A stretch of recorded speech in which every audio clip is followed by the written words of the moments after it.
Green தான் my favourite. Green colour போட்ட சேலை எனக்கு ரொம்ப பிடிச்ச சேலை. இதுதான் இருக்கையில் என்கிட்ட காஸ்ட்லி 2000 ரூபாய் அந்த சேலை. எங்கள் அம்மா எடுத்து அப்புறம் இது 800 ரூபாய்.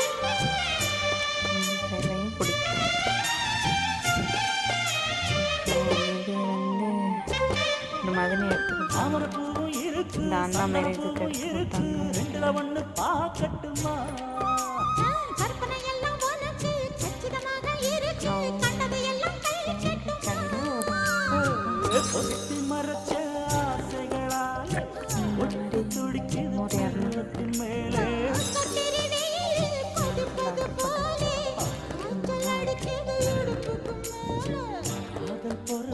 கழுத்துக்கு கீழே கொட்ட பாக்க ஒழுங்கு வெத்தனை கொட்டாவாய்